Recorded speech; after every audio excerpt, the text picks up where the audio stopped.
Hello viewers, welcome again to my YouTube channel progressive English nest. আশা করি তোমরা সকলে ভালো আছো, ভালো থেকো।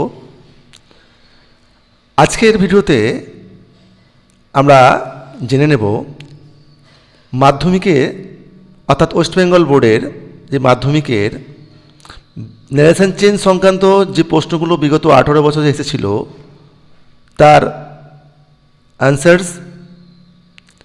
তোমরা জানো এর আগের ভিডিওতে মাধ্যমিকে বিগত 18 বছরে ভয়েস চেঞ্জ সংক্রান্ত যে প্রশ্নগুলো এসেছিল তার উত্তর আমি দেখিয়ে দিয়েছি। আশা করি তোমরা সেগুলোকে ভালো করে অভ্যাস করছো এবং করবে, যা তোমাদের আগামী বছর এবং তার পরের বছর মাধ্যমিকে ইংরেজিতে ভালো নাম্বার তুলতে সাহায্য করবে। তোমরা মন দিয়ে ভিডিওটা দেখবে, স্কিপ করবে না। আমরা মূল বিষয়ে আসি। দেখো বন্ধুরা, এখানে একদিকে দেখানো হয়েছে কোয়েশ্চেন, একদিকে দেখানো হয়েছে এটা কোয়েশ্চেন হবে, এটা এম হয়ে গেছে। এটা কোয়েশ্চেন, একদিকে দেখানো হয়েছে অ্যান্সার, একদিকে দেখানো হচ্ছে ইয়ার, অর্থাৎ কোন প্রশ্নটা কোন সালে এসেছিল তার একটা আমরা ছক দিয়েছি এখানে। ধরুন প্রথম প্রশ্নটা, আমরা 1 নম্বর প্রশ্নটা, let's sit down here and talk the matter over. এটা ডাইরেক্ট স্পিচে আছে। আমরা জানি ন্যারেশন দু প্রকার, ডাইরেক্ট এবং ইনডাইরেক্ট স্পিচ। আমাদের ডাইরেক্ট স্পিচ থেকে এখানে ইনডাইরেক্ট স্পিচে চেঞ্জ করতে দেওয়া হয়েছে। দেখো লেখা আছে ডাইরেকশনে চেঞ্জ ইনটু ইনডাইরেক্ট স্পিচ। তাহলে এই যে আমি গ্রিন করে দেখিয়েছি, এটা দেখো প্রত্যেকটা সেন্টেন্সে আমি যে অংশটাকে গ্রিন করেছি সেটাকে রিপোর্টিং ভার্ব বলা হয়, আর যে অংশটাকে আমি ব্লু করে দেখিয়েছি সেটাকে রিপোর্টেড স্পিচ বলা হয়। তোমরা এতে স্পষ্ট করে বুঝতে পারো, সেই জন্য আমি কালারটা চেঞ্জ করে দিয়েছি। হ্যাঁ, এবার আমরা আসি 1 নম্বর উদাহরণে আসি। দেখো 1 নম্বর উদাহরণে দেওয়া আছে let's sit down here and talk the matter over, said Davy to Friday. দেখো let's sit down here and talk the matter over, এটাকে আমরা বলবো রিপোর্টেড স্পিচ, যেহেতু ওটা ইনভার্টেড কমার মধ্যে আছে। Said Davy to Friday, Davy ফ্রাইডেকে বললেন। দেখো আমরা জানি ডাইরেক্ট স্পিচে যদি লেট থাকে এবং সেটা যদি প্রস্তাব বোঝায়, তাহলে রিপোর্টিং ভার্বটা ইনডাইরেক্ট স্পিচের ক্ষেত্রে প্রপোজড বা সাজেস্টেড হবে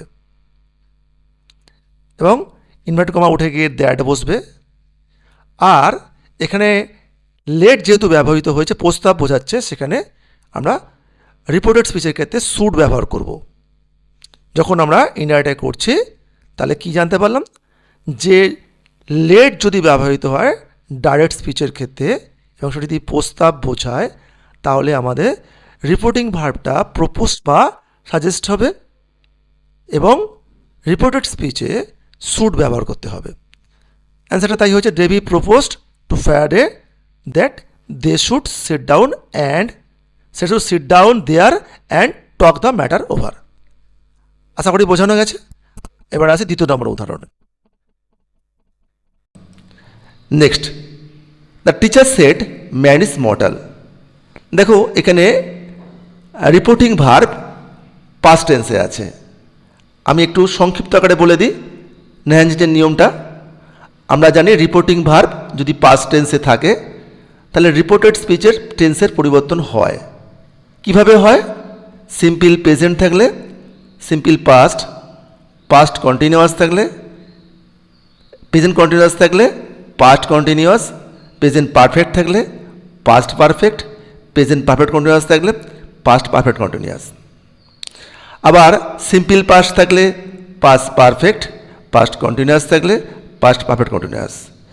আর যদি ফিউচারের ক্ষেত্রে যদি কর্তব্য এবং উচিত বোঝায়, তাহলে সেখানে শ্যাল থেকে শুড হতে পারে, না হলে কিন্তু সব জায়গায় উড বসবে। এই হচ্ছে ন্যারেশনের নিয়ম।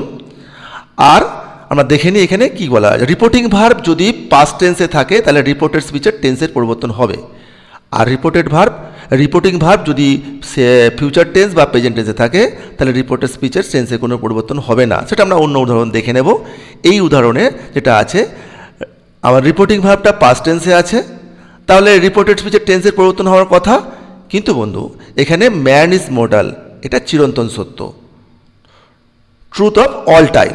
তাহলে এরকম যখন চিরন্তন সত্য বোঝাবে, সাধারণ সত্য বোঝাবে, যেমন 2 × 2 = 4 হয়, সূর্য পূর্ব দিকে ওঠে, সূর্য পশ্চিম দিকে অস্ত যায়, পৃথিবী সূর্যের চারিদিকে ঘোরে, এইরকম আমরা যেগুলো সাধারণ সত্য, চিরন্তন সত্য, এগুলোর ক্ষেত্রে আমরা কিন্তু কোনো টেন্সের পরিবর্তন করতে পারবো না, যদিও কিন্তু রিপোর্টিং ভার্ব পাস্ট টেন্সে থাকে।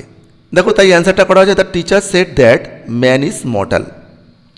আমরা 3য় নম্বর উদাহরণে আসি, এটা 2 নম্বর উদাহরণ। আমরা 3য় নম্বর উদাহরণে আসি।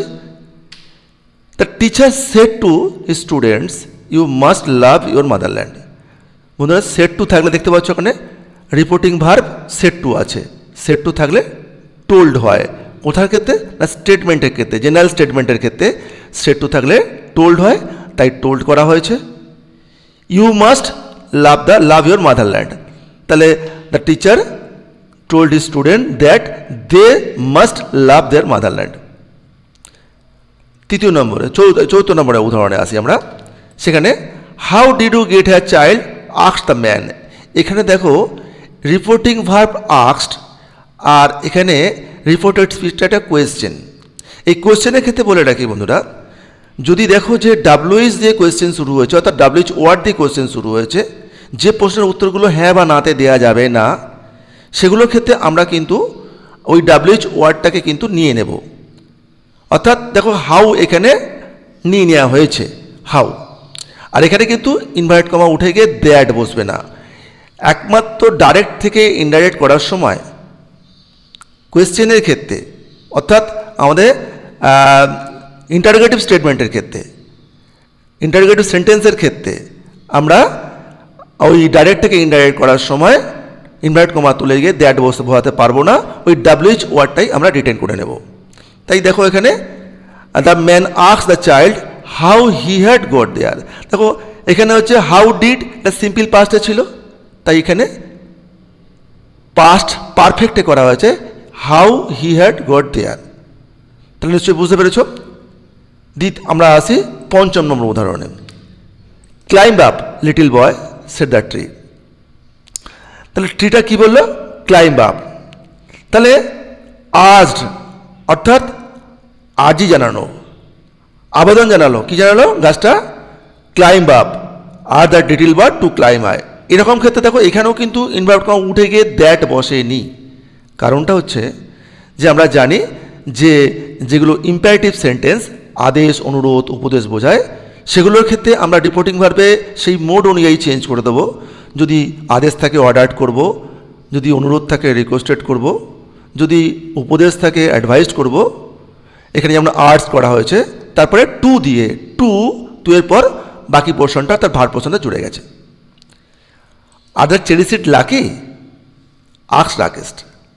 এইখানে দেখো এইখানে কিন্তু এইখানে WH দিয়ে কোয়েশ্চেনটা শুরু হয়নি, অর্থাৎ আমরা দেখতে পাচ্ছি রিপোর্টেড স্পিচ যেটা, এটা কিন্তু কোয়েশ্চেনে আছে। আগে যেটা ছিল WH দিয়ে শুরু হয়েছিল কোয়েশ্চেনটা, how did you get here child, মানে হাউ ছিল WH। এখানে কিন্তু আর দ্য চেরিসিড লাকি, এখানে অক্সিলারি ভার্ব দিয়ে শুরু হলো, অর্থাৎ অক্সিলারি ভার্ব দিয়ে প্রশ্ন শুরু হচ্ছে। Am, is, are, was, were, shall, will বা মোডালস দিয়ে যখন শুরু হবে, অর্থাৎ এই সকল প্রশ্নের উত্তরগুলো ইয়েস অর নো দিয়ে হয়। এক্ষেত্রেও কিন্তু আমরা ইনভার্ট কমা তুলে দিয়ে দ্যাট বসাবো না, তার পরিবর্তে আমরা ইফ বা হোয়েদার নেব। দেখো ওখানে নেওয়া হয়েছে Rakesh asked if the cherry seeds were lucky. আর আছে, আর মানে এটা সিম্পল প্রেজেন্টই আছে, ওয়ার করে দেওয়া হলো। আমরা আসি তারপরে 7ম নম্বর উদাহরণে আসি, 7 নম্বরে আসি আমরা। সেখানে দেখতে পাচ্ছি the girl said hurray we have won the debate competition. এইটা একটা দেখতে পাচ্ছ নোট অফ এক্সক্লেমেশন দেওয়া আছে, তাহলে এটা এক্সক্লেমেটরি সেন্টেন্স। তাহলে এক্সক্লেমেটরি সেন্টেন্স ক্ষেত্রে কী হবে? আমরা মোড অনুসারে করব। এখানে মেয়েটা আনন্দের সঙ্গে বলছে, তাই আমরা এক্সক্লেমড উইথ জয় বা ইনজয়। যদি দুঃখের সঙ্গে বলে বলা হয় তাহলে বলবো আমরা এক্সক্লেমড উইথ সরো। যদি শোকের সঙ্গে বলে এক্সক্লেমড উইথ গ্রিফ, এইভাবে আমরা এক্সক্লেম যোগ করে তার সঙ্গে উইথ বা ইন দিয়ে তারপর জয়, সরো, গ্রিফ ইত্যাদি যেমন থাকবে আবেগ থাকবে সেই ঘটনাও যোগ করব। The girl exclaimed with joy that she had won the debate competition. দেখো আই হ্যাভ ছিল, প্রেজেন্ট পারফেক্টে ছিল, এটা চলে গেল পাস্ট পারফেক্টে, কারণ থেকে হ্যাড নেওয়া হয়েছে। আমরা আসি 8 নম্বর উদাহরণে। What's your problem said the doctor to the patient. এখানে দেখো রিপোর্টিং ভার্বটা পাস্ট টেন্সে আছে, তাহলে রিপোর্টেড স্পিচের টেন্সের পরিবর্তন অবশ্যই হবে। The doctor asks the patient, যেহেতু এটা কোয়েশ্চেন আছে তাই রিপোর্টিং ভার্বটা আস্কড হয়ে গেল ইনডাইরেক্ট স্পিচে। The patient what his problem was. আমি আগে যেটা বলছিলাম ভয়েস চেঞ্জের ক্ষেত্রে যদি কোয়েশ্চেন থাকে তাহলে সেটা কোয়েশ্চেন প্যাটার্নেই রাখতে হয়, অর্থাৎ কোয়েশ্চেন যে সিনটেক্স থাকে প্রথমে WH ওয়ার্ড, তারপরে অক্সিলারি ভার্ব, তারপর সাবজেক্ট, প্রিন্সিপাল ভার্ব, রিমেনিং। এখানে ক্ষেত্রে কিন্তু আমাদের স্টেটমেন্টে ট্রান্সফার করতে হবে। দেখো হিজ নেম ওয়াজ, সাবজেক্টের পর আমরা ওয়াজ দিয়েছি। What are you doing here, আমরা যাচ্ছি 9 নম্বর উদাহরণটা, 2014 সালের মাধ্যমিকে এসেছিল। What are you doing here, এখানে রিপোর্টেড স্পিচটা প্রেজেন্ট কন্টিনিউয়াস টেন্সে আছে। What are you doing here he said in a grave voice, গম্ভীর কণ্ঠে বলল। তাহলে এখানে আস্কড হয়েছে, আমরা আগেই বলেছি একমাত্র ইন্টারোগেটিভ সেন্টেন্সের ক্ষেত্রে এবং হচ্ছে ইম্পারেটিভ সেন্টেন্সের ক্ষেত্রে ইনভাইট কমা উঠে গিয়ে দ্যাট বসে না, সেখানে আমাদের মোড অনুযায়ী অর্থাৎ রিপোর্টিং ভার্ব এর যে মোড অনুসারে আমাকে ব্যবহার করতে হবে। ইন্টারোগেটিভ সেন্টেন্সের ক্ষেত্রে আস্কড বা ইনকোয়ার্ড অফ, এবং ইম্পারেটিভ সেন্টেন্সের ক্ষেত্রে অর্ডার্ড, রিকোয়েস্ট, অ্যাডভাইসড ইত্যাদি ব্যবহার করতে হবে। তাহলে what are you doing here, he asked in a grave voice what he was doing here, he was doing there. দেখো হিয়ার ছিল, এখানে দেয়ার হয়ে গেছে। আমাদের জানি না চেঞ্জের ক্ষেত্রে ইনডাইরেক্ট করার সময় নাও থাকলে দেন হয়, টুডে থাকলে দ্যাট ডে হয়, হিয়ার থাকলে দেয়ার হয়, তার নেক্সট দ্য টুমরো থাকলে তার নেক্সট ডে হয়, ইয়েস্টারডে থাকলে দ্য প্রিভিয়াস ডে হয়, তার ডেট অথবা দ্য ডে বিফোর হয়, আমরা এগুলো জানি। আমরা আসি 10 নম্বর উদাহরণে। He keep saying I am lucky. এখানে রিপোর্টিং ভার্বটা কিন্তু সিম্পল প্রেজেন্টে আছে। আমরা আগেই বলেছিলাম যে রিপোর্টিং ভার্ব যদি প্রেজেন্ট টেন্স বা ফিউচার টেন্সে থাকে তাহলে রিপোর্টেড স্পিচের টেন্সে কোনো পরিবর্তন হয় না। এখানেও সেই একই, he keep saying that he is very lucky. এখানে কিন্তু টেন্সে কোনো পরিবর্তন হয়নি। দেখো মানে অ্যাম ইজ ছিল, এখানে সেই ইজ রেখে দেওয়া হয়েছে। হি সেড টু মি, সে আমাকে বললো আর ইউ ইল, তুমি কি অসুস্থ, অর্থাৎ আর ইউ ইল এই প্রশ্নটার উত্তর হ্যাঁ বা না দিয়ে হয়। আমরা জানি যদি ইন্টারোগেটিভ সেন্টেন্সের যদি অ্যান্সারটা ইয়েস আর নো দিয়ে হয় সেখানে আমাদের রিপোর্টিং ভার্বের পর ইফ বা ওয়েদারের সাহায্য নিই। তাই আমরা এখানে he asked if I was well, আইয়ের পর ওয়াজ রাখা হয়েছে, স্টেটমেন্টে ট্রান্সফার করে দেওয়া হয়েছে। The police said to the thief where have you kept the stolen goods. Police থিপটাকে জিজ্ঞাসা করলো হোয়ার হ্যাভ ইউ কেপ্ট, তুমি কোথায় রেখেছো দ্য স্টোলেন গুডস, চুরি করা জিনিসগুলোকে। অর্থাৎ এখানেও কোয়েশ্চেন, এখানে আমরা যেহেতু ওখানে WH আছে WHটাকে আমরা রিটেন করব। আমরা দেখো দ্য পুলিশম্যান আস্কড, সেড টুর বদলে আস্কড হলো যেহেতু প্রশ্ন জিজ্ঞাসা করছে। The thief where he was seat, এখানে হি দিয়ে দিচ্ছি আমি, where he had kept the stolen goods, কোথায় সে ওই চুরি করা জিনিসগুলো রেখেছিল। এটা 2017 এসেছিল। The trainer said why is everybody late today, trainer কী বললো আজকে কেন সবাই অনুপস্থিত। হোয়াই ইজ এভরিবডি লেট, অনুপস্থিত না, দেরিতে এসছে, ঠিক আছে। দ্য ট্রেনার আস্কড, এখানে প্রশ্ন জিজ্ঞাসা করছে, আস্কড বসছে, তাহলে WH ওয়ার্ডটা আমরা রিটেন করেছি, এভরিবডি ওয়াজ ইজ ছিল, ওয়াজ হয়ে গেছে, পাস্টে চলে গেছে, এটা 2018 এসেছিল। What have you written Sachin, the teacher said. এখানে হ্যাভ আছে, প্রেজেন্ট পারফেক্টে আছে, ইনডাইরেক্ট করার সময় এটা পাস্ট পারফেক্টে যাবে। যেহেতু কোয়েশ্চেন আছে, আক্স বসছে, the teacher asks Sachin what he had written. দেখো হি হ্যাড পাস্ট পারফেক্ট চলে গেছে। Is there anybody there, said the traveller. Traveller জিজ্ঞাসা করলো is there anybody there, the traveller আক্সড। এটা এই প্রশ্নের উত্তর হ্যাঁ অথবা না হতে পারে, ইয়েস আর নো হতে পারে। ইফ দেওয়া হয়েছে, দেয়ার ওয়াজ, দেয়ার ইজ ছিল, দেয়ার ওয়াজ হয়ে গেছে, এনিবডি দেয়ার, আবার এটা দেয়ার ছিল, দেয়ার বসছে। What has he done father, said Swami. Swami আক্সড his father what he had done, আবারও প্রেজেন্ট পারফেক্ট ছিল, পাস্ট পারফেক্ট চলে গেছে, indirect speech. Samuel said, Swaminathan where is your homework, Swaminathan বাড়ির কাজ কোথায়। Samuel asks Swaminathan where is homework was, is ছিল, was হয়ে গেছে। আমরা দেখেছি যে এখানে রিপোর্টিং ভার্ব পাস্ট টেন্সে ছিল, রিপোর্টেড স্পিচের টেন্সের পরিবর্তন হয়েছে। The mother said to the boy don't waste time on mobile phone. মা শিশুকে এটা অ্যাডভাইস দিচ্ছে, মোবাইল ফোনে সময় নষ্ট করবে না। সেট টু আছে, তাই সেট টু তাকে টোল্ড হওয়ার কথা। যেহেতু ওটা আগেই বলেছিলাম ইম্পারেটিভ মোডে আছে, তাহলে আমাকে কি এখানে অ্যাডভাইস দেওয়া হচ্ছে, তাহলে এখানে রিপোর্টিং ভার্বটা অ্যাডভাইসড হয়ে গেল। দ্য বয় ডোন্ট আছে, নট টু হবে, waste time on mobile phone.